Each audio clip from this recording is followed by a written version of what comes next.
Bonjour à tous. Alors aujourd'hui, je ne vais pas vous faire de préparation, je vais vous parler un petit peu des huiles essentielles pour les enfants et pour les femmes enceintes et allaitantes. Donc enfants, c'est bébés à peu près de 3 mois jusqu'à... euh, il y a des paliers en fait par rapport aux différentes huiles essentielles auxquelles ils peuvent prétendent, enfin, en tout cas auxquels ils ont droit, puisque leur système immunitaire et système physiologique n'est pas assez mature pour pouvoir supporter toutes les huiles essentielles. Il faut savoir qu'il y en a qui sont même très dangereuses et donc on fait très attention. Il faut toujours demander un conseil. Si vous connaissez quelqu'un, même à moi, il n'y a pas de souci. C'est pas ça. Ce que je veux dire, c'est que vous ne l'automédication avec les huiles essentielles peut s'avérer parfois un petit peu compliqué. Pour les adultes, pas forcément beaucoup, mais bon, tout dépend si vous êtes asthmatique, épileptique, si vous avez eu un cancer, etc. Enfin bon, voilà, il y a quand même des choses auxquelles il faut faire attention. Voilà pourquoi il faut toujours... enfin, personnellement, quand je fais une synergie, je demande toujours des choses et ce sont des clientes régulières et donc je sais ce qu'elles ont eu et je sais ce que je ne dois pas faire. Donc c'est... on ne peut pas faire une synergie d'huile essentielle ou un baume ou n'importe quoi sans savoir le parcours médical en gros de la personne et selon l'âge et selon si elle est enceinte ou si elle risque d'y être aussi, parce que ça on ne peut pas savoir. Des fois vous savez bien, vous allez le savoir avec 3 semaines ou 1 mois ou 2 mois de retard. Et donc, il faut, si vous avez un projet bébé, évidemment, il faut commencer à faire attention. Vous ne pouvez pas faire n'importe quoi. Voilà, c'est surtout ça que je voulais vous expliquer aujourd'hui. Surtout que sur Internet, il circule beaucoup de publications qui se contredisent les unes les autres, qui ne sont pas forcément très claires et qui, c'est du copier-coller, hein, donc faites attention. Euh, bon, moi j'ai suivi des formations, donc vraiment, enfin, c'est vraiment, j'ai lu plein de bouquins, enfin voilà, donc j'allie tout ça en quelque sorte et je fais toujours en sorte d'utiliser des huiles essentielles que tout le monde puisse prendre. C'est-à-dire, par exemple, dans mes savons, j'utilise de la lavande, voilà, beaucoup. J'utilise des choses que toutes les personnes peuvent supporter, d'accord? C'est très important. Alors, pour les enfants, ne serait-ce que juste pour vous illustrer ce que je viens de dire, on interdit la menthe poivrée chez un enfant de moins de 3 ans, d'accord? Parce que, et c'est la même chose, c'est pas une question de poids de l'enfant, ça n'a rien à voir. Là, on est vraiment dans l'âge et dans la maturité physiologique, d'accord? Donc, c'est autant valable chez un gros bébé de 18 mois que chez un enfant qui serait plutôt frêle à 3 ans, d'accord? Ça n'a rien à voir avec le poids. Alors, je sais que parfois, il y a plein d'autres médicaments qui fonctionnent comme ça, mais là, c'est pas le cas. C'est vraiment lié à la physiologie de l'enfant. Si vous donnez de la menthe poivrée, de l'huile essentielle de menthe poivrée à un enfant, soit pour n'importe quoi, il y a plein d'applications de la menthe poivrée et c'est vrai qu'on peut être tenté. Sauf que il va réagir très violemment, d'accord, par un spasme du larynx, c'est-à-dire qu'il va peut-être s'étouffer. Et donc on fait très attention. Comme vous ne pouvez pas laisser des huiles essentielles ouvertes près d'enfants très jeunes, près d'un bébé, près de... Voilà, même en dilution ou en diffusion, il faut faire très attention à l'âge des personnes dans votre pièce, ou que ce soit même plus âgé, avec certaines pathologies, enfin, etc. Il y a des huiles essentielles qu'on peut diffuser tout à fait tranquillement, comme celle que je vais vous donner d'ailleurs, sauf si il y a une partie asthmatique, et ça je vais revenir dessus tout à l'heure. Mais voilà, vous ne pouvez pas faire n'importe quoi. Voilà pourquoi ça peut faire peur. Mais c'est pas pour rien qu'il y a des gens qui se forment et qui deviennent aromathérapeutes. C'est justement pour pouvoir vous aider dans cette démarche. Donc, soyez bien clair avec ce que vous pouvez faire. Et c'est pour ça que je fais cette vidéo spéciale aujourd'hui, pour que vous ayez vraiment une vision des huiles essentielles que vous pouvez utiliser. Si vous avez un bébé, mais pas avant 3 mois, donc à partir de 3 mois, et plus préférentiellement à partir de 18 mois, et pour les femmes enceintes et allaitantes. D'accord? Donc, c'est simple, il n'y en a que 3. Voilà, on ne va pas tourner autour du pot. 3 huiles essentielles que vous pouvez utiliser pour les enfants, pour les bébés, à partir de 3 mois et de 18 mois à 3 ans préférentiellement. D'accord? Donc, le Rafinsara. Donc ça, je vous en ai déjà parlé. Le Rafinsara, c'est une huile essentielle qui est antivirale, antibactérienne, antifongique. Elle a un spectre d'intervention qui est incroyable. Moi, par exemple, j'en mets dans un roll-on. Et ma fille s'en met sur les poignets tous les jours avant d'aller à l'école. C'est aromathérapie, hein. Enfin c'est aromatique, pardon. Mais on pourrait dire thérapie. Ça crée une sorte de d'aura aromatique, hein, olfactive, puissante, puisque c'est vraiment un antibactérien, un antiviral. Ce qui veut dire que ma fille, quand elle va à l'école avec cette aura autour d'elle, elle est protégée des virus et des bactéries. Mais là, pour ce qui nous intéresse en ce moment, ça sera un virus. Mais donc, c'est très efficace. Et elle tombe rarement malade, en fait. Sauf si elle ne met pas son écharpe, mais là, c'est autre chose. Mais on est d'accord que ça limite vachement. Elle n'a que des rhumes, par exemple. Elle a 14 ans, elle a dû avoir... enfin voilà, elle a très très peu d'affections ORL, très très peu. Je crois que je peux les compter même pas sur les doigts de la main. Donc, c'est... Voilà, le Ravinsara, c'est vraiment une des huiles essentielles les plus merveilleuses qui puissent exister. La seule chose, c'est que c'est surexploité maintenant. Donc, il existe une autre huile essentielle qui a presque les mêmes, enfin oui, qui a les mêmes propriétés. Ça sera l'huile essentielle de Saro. Le Saro, donc, est un peu moins exploité, il n'est pas cher, pareil que le Ravinsara. Donc, n'hésitez pas... moi, c'est un geste militant, là il m'en reste, mais j'ai acheté de l'huile essentielle de Saro pour l'imiter et alterner aux besoins s'il faut. Le Ravinsara, par contre, on ne peut pas l'utiliser si les personnes, ou si les enfants, les femmes enceintes, sont asthmatiques. D'accord? Donc, dans ce cas-là, on va privilégier le bois de rose. L'huile essentielle de bois de rose, pareil, qui commence à être surexploitée, mais qui a des filières équitables, c'est pas simple. Ou le bois de haut, hein, qui est une bonne alternative, c'est la même chose, ça coûte pas cher, et c'est pareil, ce sera un peu moins exploité que le bois de rose. Ce qu'il faut comprendre, c'est que, en fait, il faut beaucoup de bois pour faire une huile essentielle, vous imaginez, dans une fleur, déjà, je vous expliquerai un jour ça. Ce sont les huiles essentielles, c'est l'essence de la plante. Donc dans du bois, vous imaginez, il y en a encore moins. Donc, le bois de rose a une bonne intervention au niveau de la sphère ORL et des infections broncho-pulmonaires. Donc c'est intéressant comme remplacement, on va dire, du Ravinsara. Mais ça n'a pas toutes les autres applications, d'accord? Il y a d'autres. Il a des applications que le Ravinsara n'a pas, mais... En tout cas, c'est pour les personnes asthmatiques, pour la sphère infection ORL, etc. D'accord? Ça, c'était la première. La deuxième, la lavande vraie. Bon, vous le savez, j'en mets partout. Bon, il faut aimer la lavande, hein, vous êtes d'accord? Mais après, ceux qui aiment ça, évidemment, ne vous en privez pas. Par contre, les bébés, pas avant 3 mois. Moi, je fais des huiles de massage pour les bébés. Il y a de la lavande vraie dedans. Et de la lavande vraie, pas les autres, d'accord? Pas l'aspic, pas le lavandin, etc. La lavande vraie seulement. Donc c'est cicatrisant, c'est astringent, c'est apaisant cutané légère, c'est relaxant. Enfin, elle a un spectre aussi d'intervention très large, ce qui fait que vraiment vous pouvez faire beaucoup de choses avec, hein. C'est l'avantage, hein, de ces trois-là, c'est que finalement c'est les plus généralistes qui puissent être, et du coup ça ne vous prive pas de beaucoup d'interventions. Peut-être que oui, ce serait en première intention, évidemment, quand on est un bébé, un enfant, une femme enceinte, etc. On ira consulter de toute manière, vous n'êtes pas complètement... voilà, il faut aller consulter en cas de doute et en cas de choses bizarres ou de choses qui ne vont pas, évidemment, il faut aller consulter. Mais en première intention, ça peut déjà vous soulager en attendant d'avoir votre rendez-vous, etc. Ensuite, nous avons la camomille noble. C'est la camomille romaine, d'accord? C'est celle qu'on appelle comme ça, pas la camomille allemande, la camomille romaine, qui n'ont pas du tout les mêmes applications, hein. Faites attention quand vous l'achetez. Elle est un peu plus chère d'ailleurs, mais elle est merveilleuse. Celle-là aussi à partir de 3 mois. Donc, c'est une apaisante cutanée, anti-inflammatoire, antiparasitaire. Et elle intervient directement sur le système nerveux central. Donc, ce qui veut dire que moi, je le mets dans les baumes anti-stress, dans les baumes apaisants, quand on n'arrive plus à dormir. Enfin, vous voyez, des choses comme ça. La camomille allemande, pardon, c'est moi qui fais l'erreur. La camomille romaine, donc la camomille noble, elle est merveilleuse pour ça. C'est un truc, même en diffusion, hein, enfin, après, elle est plus chère. Donc, moi, j'achète aussi du petit grain bigarade qui fait les mêmes choses, mais qui est un peu moins cher, et à diffuser c'est quand même plus simple.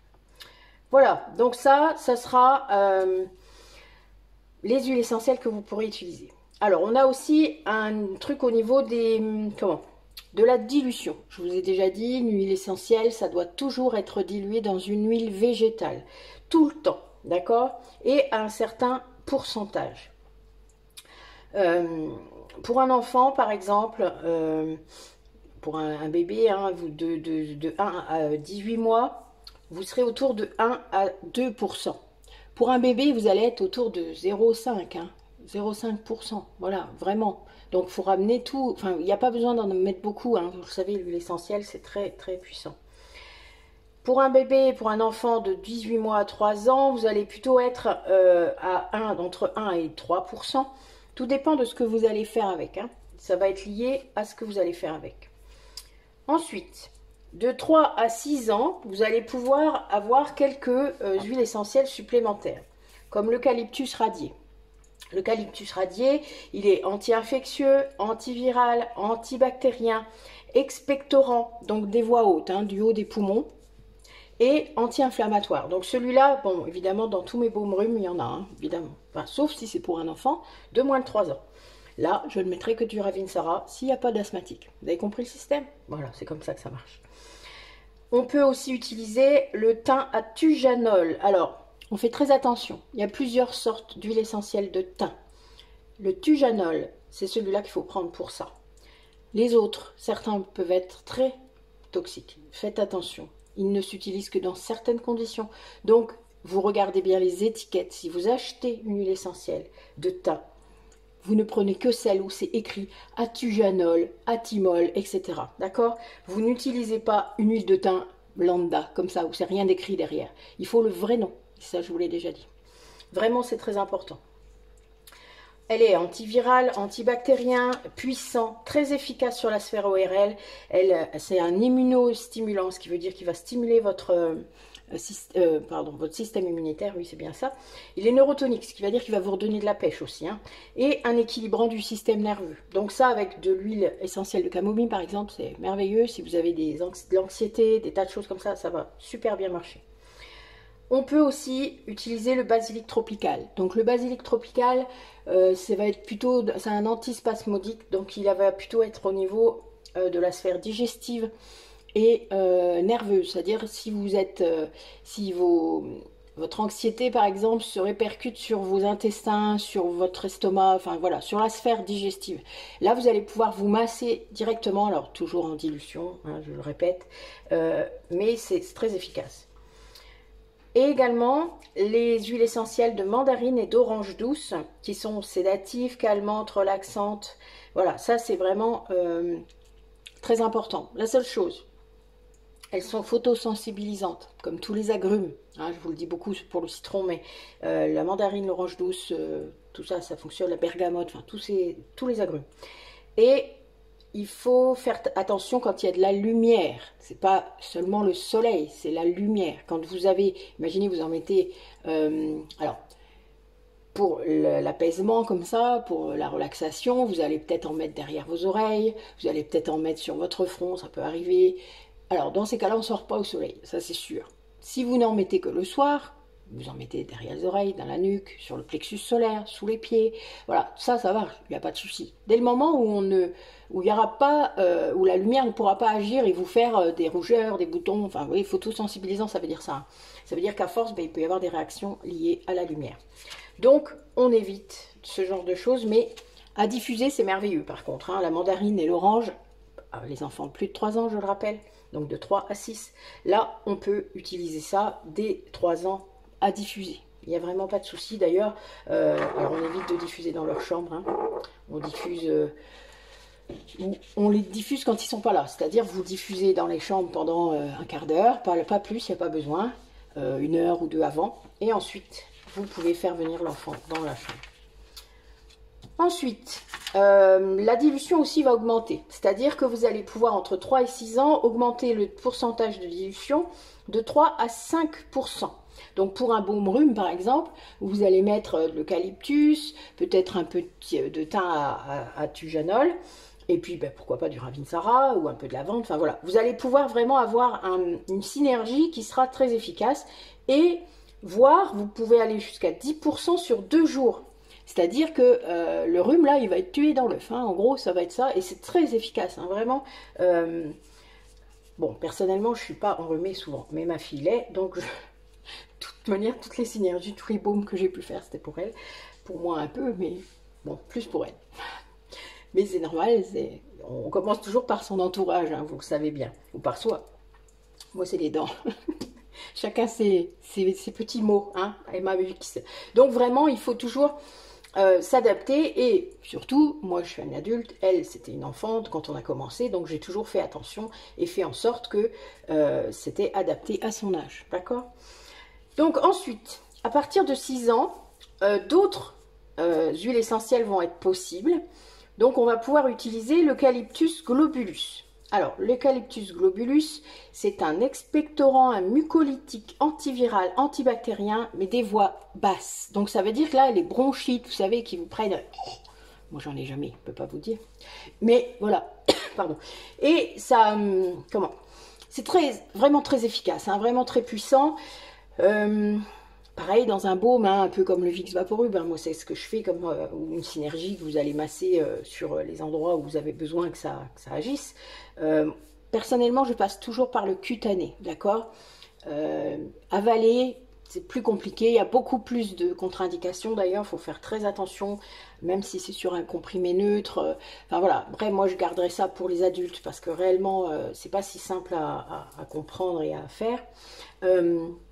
Mais ça marche très bien au niveau inhalation. Hein. Vous savez, quand vous, ne serait-ce que mettre, vous avez une inhalation humide avec de l'eucalyptus radié. Bon là, vous avez une grosse bronchite, vous pouvez mettre de l'eucalyptus globulus dans de l'eau très chaude et vous mettez le torchon au-dessus. Hein. Enfin, vous voyez, et ben ça fonctionne très bien. Hein. C'est vraiment, alors évidemment, après vous allez couler. Hein. Je vous dis pas, c'est le but. Enfin, je veux dire, faut être étonné, c'est très très puissant, donc ça va liquéfier tout ce que vous avez à l'intérieur et ça va sortir. Donc, ce qui veut dire qu'il faut que ça sorte. Donc, il faut moucher, moucher, moucher. Enfin voilà, vous allez user beaucoup de mouchoirs, mais c'est le but. Le but est de retirer tout ce qui n'a rien à faire à l'intérieur. Alors, des fois, on comprend pas que ça marche comme ça, mais quand vous avez le rhume, si vous mouchez, si ça coule, c'est le but. C'est pour sortir tout ce qui est pas bon. Il faut juste comprendre comment votre corps marche, quoi. On peut aussi utiliser le cyprès toujours vert. Donc pour la toux spasmodique, donc c'est très efficace pour la toux. Hein. Vous savez, quand vous toussez tout le temps comme ça, que ce soit des bronches ou de la gorge, c'est très compliqué. Alors la toux sèche, la toux grasse, hein, vous comprenez bien la différence. Et avec l'eucalyptus globulus, si vous avez ça, je ne vous dis pas, hein, en 2-3 jours, c'est bon, c'est réglé. Vous n'avez vraiment pas de soucis. C'est aussi un décongestionnant veineux, ce qui veut dire qu'au niveau, vous savez, quand vous mouchez beaucoup, ben, votre nez il commence à être encombré, mais parce que vous le traumatisez un peu, quoi. En gros, c'est un peu ça. Et surtout, vous ne respirez pas bien, enfin, vous voyez, ça gonfle, en fait. Et ça, c'est notre corps hein, qui augmente le diamètre des vaisseaux pour que le sang circule mieux, mais ça nous embête, nous, un peu. Donc, c'est un peu compliqué, ça. Mais le cyprès toujours vert, il est très bon pour ça. C'est-à-dire qu'il va réguler ça, pour que vous puissiez bien respirer malgré le tout. Donc, la marjolaine à coquille fait ça aussi, mais là, on ne peut pas l'utiliser encore. Alors, la dilution, sur peu de jours, par exemple, pour le cyprès, ça peut être de 5 à 15%. Il suffit, voilà, vous avez un peu la toux, vous savez, la toux, ça dure pas très longtemps généralement, hein, c'est juste pour vous dire qu'il y a un élément étranger à l'intérieur et qu'il faut vraiment faire quelque chose. Votre corps, il fonctionne très bien généralement, c'est vous qui l'écoutez pas. Mais bon, voilà, tout ça, c'est des choses qui vous indiquent ce qui va pas. Donc, il ne faut pas hésiter à se faire un petit mélange, ou alors vous m'appelez, enfin voilà, il n'y a vraiment pas de souci, mais ça se fait très bien. Il faut juste que ce soit rapide, sur peu de jours, et paf, ça s'en va. D'accord? À partir de 12 ans, on peut monter jusqu'à 2% sur 2 jours. Et enfin, à partir de 15 ans, on se rapproche de la physiologie adulte, mais on y va plus doucement quand même. C'est par rapport à la fréquence, par rapport au temps où vous allez prendre le traitement. D'accord? Vous allez prendre la synergie, etc. Ça, c'est vraiment très important, comme vous ne pouvez pas prendre non plus une synergie d'huile essentielle pendant 30 jours de suite. Ça, c'est pas possible. Vous allez faire, par exemple, 7 jours, 2 jours de pause. Ou 5 jours, 2 jours de pause, 5 jours, 2 jours de pause. Si ça ne marche pas, de toute manière, ça veut dire que soit c'est pas le bon, c'est pas la bonne synergie, soit c'est pas la bonne maladie, soit il faut aller plus loin, c'est-à-dire aller consulter votre médecin et faire un test. Vous savez que quand vous allez consulter, quand je vous disais tout à l'heure d'aller consulter avec votre bébé ou vous-même, C'est bien pour être sûr de savoir est-ce que c'est viral ou bactérien, parce que eux, ils peuvent le faire maintenant, hein, vous le savez bien. Et ça, c'est hyper important, parce qu'on ne fait pas les mêmes choses, hein. À part le Ravinzara ou certaines huiles essentielles qui peuvent intervenir sur les deux, ben, on n'en a pas tant que ça. Il vaut peut-être mieux parfois être plus spécialisé et pouvoir attaquer les choses plus frontalement par rapport à ce que c'est, d'accord? Alors ensuite, nous avons... comment? Par rapport au bébé, il y a autre chose qui fonctionne très bien et qui ne sont pas des huiles essentielles, ce sont les hydrolats. Donc avant 18 mois, pour ceux qui auraient peur, et vous auriez raison, on fait très attention, vous pouvez utiliser les hydrolats. Les hydrolats, ce sont, je vous en ai déjà parlé pour certaines vidéos, ce sont des eaux fleurales. Ça veut dire que c'est quand vous distillez des huiles essentielles, donc des plantes, vous allez avoir de l'eau qui passe et vous allez obtenir donc un concentré avec de l'eau qui est passé par toutes les plantes. C'est un peu comme une infusion, mais c'est pas ça. On est vraiment dans de la distillation. C'est de l'eau chaude hein, quand même qui passe, c'est de la vapeur. Et vous allez obtenir sur ce concentré d'eau, avec les fleurs, par exemple, c'est pour ça qu'on dit eau fleurale. Mais quand c'est une plante ou c'est des feuilles, on ne peut pas dire eau fleurale. Donc on dit normalement composé aromatique.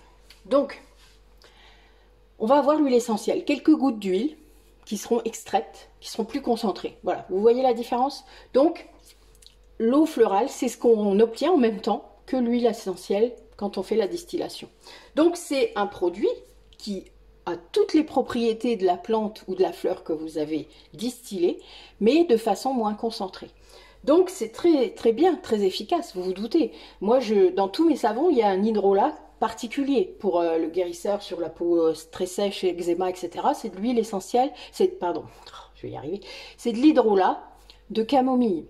Alors je le fais moi-même, parce que j'ai un système pour le faire moi-même, mais vous pouvez l'acheter tout fait, il n'y a aucun souci. Donc l'hydrolat de camomille justement, alors c'est un très bon démaquillant. Elle apaise les peaux irritées et elle est très recommandée pour langer votre bébé. C'est-à-dire, vous savez, au lieu d'utiliser les lingettes toutes faites dans le commerce, vous pouvez tout à fait vous servir de coton lavable, hein, vous savez, et vous nettoyez votre bébé avec ça. Et c'est très très bon. Voilà, vraiment, il n'y aura aucun danger par rapport à votre bébé. Ensuite, vous avez aussi l'hydrolat de lavande. C'est pareil, c'est un très bon démaquillant. Donc il est astringent cutané léger, donc ça peut servir d'eau raffermissante cutanée. Ça apaise aussi les rougeurs, donc pour les femmes enceintes par exemple, hein, puisque j'y reviendrai, mais pour les femmes enceintes c'est très très bon aussi les hydrolats comme ça. C'est très adapté, c'est peut-être une des seules choses que vous avez le droit de faire, donc profitez-en. Mais ça peut être très bon pour les vergetures par exemple, pour la prévention. Il ne faut vraiment pas avoir peur, et même moi je peux fabriquer des crèmes à base d'huile d'hydrolat de lavande ou de camomille pour vous faire ça. Le démaquillant, pareil, j'ai une vidéo là qui va bientôt sortir là-dessus. Vous allez pouvoir agrémenter comme vous le sentez, quoi. On a aussi, par exemple, l'hydrolat de bleuet. Si vous voulez vous faire je pense aux mamans, hein, là surtout, mais le tour des yeux, le visage, vous voyez, ou pour le bébé aussi, pour le nettoyer. L'huile essentielle, enfin l'hydrolat aussi de titri. Alors ça, ce ne sont pas des vraies eaux fleurales, hein, puisque ce sont, à part le bleuet, mais le titri, c'est pas une fleur, ce sont des feuilles. Donc, vous allez plutôt être là sur un composé aromatique, mais c'est pas grave, c'est la même chose en fait. Hein, vraiment, ne vous prenez pas la tête avec ça. Dites-vous que c'est juste le résultat de la distillation de cette plante ou de cette fleur, au même titre que l'huile essentielle. D'ailleurs, ça sort en même temps. Après, on les filtre, hein, donc ils gardent l'eau florale d'un côté et l'huile essentielle de l'autre. Donc, voilà. Alors, surtout par contre, pour les bébés et pour les femmes enceintes et allaitantes, on n'utilise pas non plus l'hydrolat de menthe poivrée. Alors, je sais que c'est rafraîchissant, c'est tout ce que vous voulez, mais il vaut mieux faire autrement. Buvez du thé vert. Enfin, voilà. Bon, je ne sais pas trop quoi vous dire, mais là, la menthe poivrée, en fait, pas avant 3 ans et pas pour les femmes enceintes. Voilà. Et encore, enfin, pas allaitante non plus, honnêtement, puisque ça passera dans votre lait. Hein. Donc, vous vous doutez que c'est pas du tout recommandé. Donc, voilà. Donc là, bannissez la menthe poivrée jusqu'à un certain moment. Si vous êtes adepte, on fait très gaffe. D'ailleurs, moi, je vais vous dire, l'huile essentielle de menthe poivrée, je l'utilise que dans un seul cas chez moi. Ça va être dans mon dentifrice. avec une autre menthe, mais j'en mets 2 gouttes et pour ma migraine, et je mets une goutte sur mon petit doigt que je mets sur mon front et j'en mets 2 fois par jour, pas plus. On fait très attention, c'est une huile en fait plus où on peut devenir vraiment sensible. Donc faites attention. Voilà. Ensuite, pour les femmes enceintes, eh bien, nous allons avoir la même chose. C'est-à-dire, vous allez pouvoir prendre les 3 huiles essentielles dont je vous ai parlé, le Rafinsara, la lavande vraie et la camomille, à partir du 3e mois grossesse. Je suis très claire là-dessus, avant interdit. Ce qui veut dire que si vous avez un projet bébé, il faut que vous bannissiez les huiles essentielles pendant le temps que vous tombiez enceinte, et ensuite, parce que vous ne saurez pas quand ça arrivera, et après, jusqu'au 3e mois. C'est très important. Dans les huiles essentielles que vous utilisez peut-être actuellement, il y a certaines huiles essentielles qui sont abortives. Je suppose que vous savez ce que ça veut dire. Si vous ne savez pas, allez voir le dictionnaire ou revenez vers moi. Je vous expliquerai en détail. C'est vraiment très... Enfin, faites attention, quoi. Voilà. Il y a des moments dans la vie où on doit se protéger. Plus. D'accord? Donc, notre lavande vraie, toujours la sphère, donc elle va s'occuper de la sphère nerveuse, donc elle est apaisante, de la sphère respiratoire, elle est cicatrisante et apaisante également, puisque ça va calmer, vous savez, quand vous toussez beaucoup, quand vous mouchez beaucoup, hein, tout ça, ça va cicatriser tout. C'est aussi au niveau de la sphère digestive, donc elle va vous, si vous avez des nausées, tout ça, ça va calmer un peu tout ça. La sphère cutanée aussi, alors les nausées je sais que c'est avant les 3 mois, donc vous trouverez un autre système, je suis désolée, mais certaines vont avoir des nausées au-delà du 3e mois, donc voilà, là vous pourrez. Et donc à la sphère cutanée, si vous avez des rougeurs, il y a le masque qu'on appelle le masque de grossesse, hein, etc. Vous pouvez tout à fait mettre de la lavande vraie. Le Ravinsara, toujours, donc dans la sphère infectieuse, ou là, toujours antiviral, antibactérien, antifongique, hein, même en cas de mycose par exemple, il ne faut pas hésiter. Ensuite, respiratoire, donc c'est un expectorant et un mucolytique, donc c'est vraiment très large quoi comme spectre. Ensuite, la camomille noble sur la sphère nerveuse, hein, donc là, comme je vous ai dit, l'apaisement. La sphère digestive, c'est un antispasmodique. Et la sphère cutanée, donc au niveau pour apaiser, pour vous démaquiller, etc. Donc c'est très important vraiment de savoir... Avec ces 3-là, vous voyez, on peut déjà faire quand même pas mal de choses. Alors, on peut de toute manière les mettre, enfin, elles peuvent tout à fait être prises sans problème à faible dose. Ça veut dire 5 gouttes par jour max. Et ça permet d'avoir, pour 5 gouttes, hein, vous savez, vous faites vraiment beaucoup de choses. Les 3 ont un tel spectre général, en gros, que vous pouvez vraiment tout, presque tout faire. Évidemment, comme je l'ai dit, ça ne vous dispensera pas de consulter, etc. Mais dans un premier temps, avant d'aller voir votre docteur, vous allez pouvoir peut-être apaiser certains symptômes qui sont vraiment très désagréables parfois. Alors, vous allez aussi éviter l'application des huiles essentielles sur l'abdomen, c'est-à-dire que bon, pour la sphère digestive, ben là, il va falloir trouver un autre moyen d'application. C'est-à-dire que vous ne pouvez pas, il va falloir contourner un peu. Alors, la sphère digestive, on peut y accéder par le dos également, hein, faut le savoir. Puisque, alors, il faut juste viser bien votre estomac, qui est là, mais dans le dos, en face. Bon, généralement, c'est où il y a votre soutien-gorge, c'est assez facile. Voilà, donc vous pouvez aussi accéder de l'autre côté. Évidemment, c'est un petit peu moins efficace, mais ça traverse quand même, hein, vous inquiétez pas, c'est fait pour. Les huiles essentielles traversent la peau. C'est bien pour ça qu'on les utilise en cutané, hein. Mais pas votre abdomen où il y a le bébé, évidemment, et pas les zones de tété, hein. Donc vos seins, on évite. Comme je vous ai dit, la menthe poivrée est très abortive, donc à éviter absolument. Par contre, évidemment, vous pourrez préférer, par exemple, si vous avez des nausées ou mal du transport à cause de votre état, vous pouvez préférer l'huile essentielle de citron, 1 goutte par jour en sublingual. Donc là, en sublingual, ça veut dire que c'est sous la langue. Alors, il faut faire un test, hein. Ça peut piquer, faites attention. Si c'est vraiment compliqué pour vous au niveau du direct, vous pouvez aussi utiliser un comprimé neutre, hein. Ça s'achète tout à fait facilement.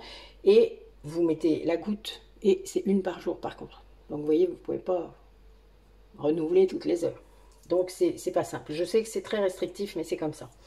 Alors, pareil que pour les enfants, pour le Ravinsara, si vous êtes asthmatique, vous compenserez par le bois de rose ou le bois de haut. D'accord? Donc voilà. Donc là, on est vraiment dans un... Je voulais vraiment vous faire quelque chose de complet. J'y ai passé un petit peu de temps. Mais même si c'est pas votre cas par rapport à mes abonnés, hein, je sais bien que je vous connais pas tous, mais bon, j'en connais une partie. Vous pouvez tout à fait être concerné par rapport à la diffusion de cette information. C'est important que vous puissiez dire, de faire attention, de revenir vers ma vidéo s'il y a des gens qui sont concernés autour de vous. N'hésitez pas, surtout si vous voyez que la personne a tendance à s'automédiquer comme ça en se disant les huiles essentielles c'est naturel. Voilà, rappelez-leur que c'est naturel en effet, c'est pas le problème, mais c'est surtout puissant et c'est surtout plein de contre-indications pour certaines parties de la population. Donc les enfants, les bébés, les femmes enceintes, allaitantes, les asthmatiques, les épileptiques, etc., etc. Il y en a beaucoup, vraiment. Donc faites attention à vous.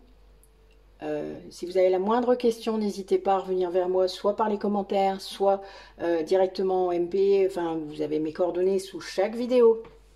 Tout y est. Vous avez, à chaque fois, il suffit d'aller voir la description. N'hésitez pas. Voilà, je suis là pour ça. C'est pas pour rien que je vous fais les vidéos. C'est juste pour que vous ayez plus de connaissances, pour ceux qui sont intéressés. Donc, c'est très important que vous y preniez du temps. On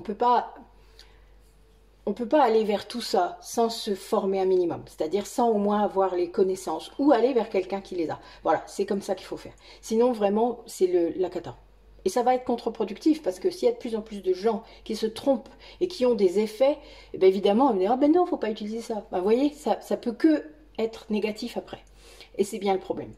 Il y a des choses qui circulent en ce moment, il faut vraiment pas tout écouter, mais c'est vrai qu'il faut faire attention. Soyez prudents, voilà.